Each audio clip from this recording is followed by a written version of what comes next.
I've made a few videos about my Epson EcoTank printer, a device that takes a different approach to print from most other inkjets.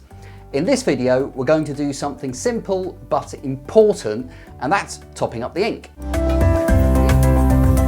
I'm Andy Clayton, and on this channel I cover a range of topics, not just tech, so please like and subscribe for more. You know what to do.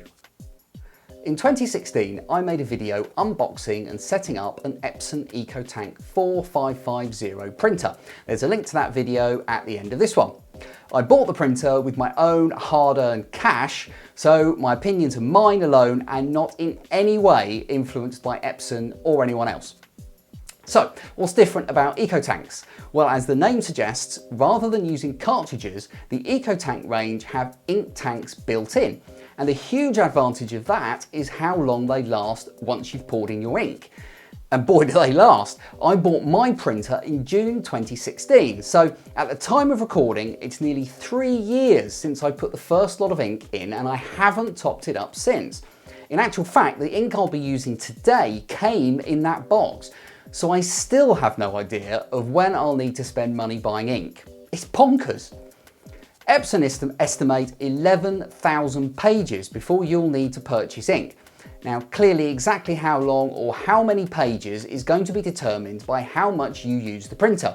But if you've just bought one of these devices, then you're going to have to be churning out pages at an alarming rate to find yourself buying ink anytime soon.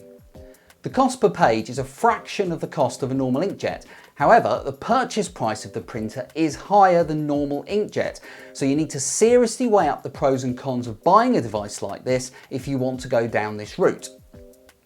Right, let's get on to something that's as rare as hen's teeth, topping up the ink on my printer.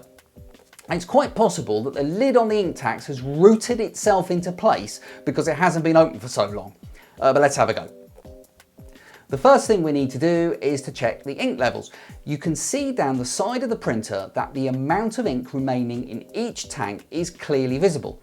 Most of the reservoirs are fine on mine, however the black ink is getting low, so that's what I'm planning to top up today. First off, I'll lift the lid and you can see that above the ink tanks are colours indicating what colour ink goes in each tank. And that's vitally important because there's nothing to stop you pouring the wrong ink into one of these, and you really don't want to do that. It's the printer equivalent of putting diesel fuel in a petrol car. Looking at the tanks themselves, you can see that they each have a rubber bung.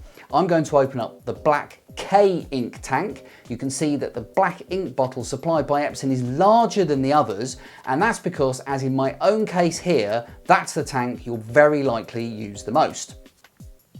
Epson recommend wearing gloves when filling the tanks, so I'm going to do that even if it makes me look like a complete idiot. I'd look a lot more stupid with ink all over my hands. Now, having removed the packaging from the ink bottle, I'm going to remove the cap from the bottle and then unscrew the cap and remove the cover from the bottle itself. This is where it can get messy, so do this bit carefully. Then screw the cap back on and break the cap off the top of the spout.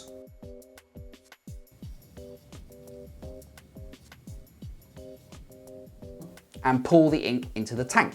You need to gently squeeze the bottle and watch the ink level to make sure that you don't overfill it. There's a maximum level marker on each tank.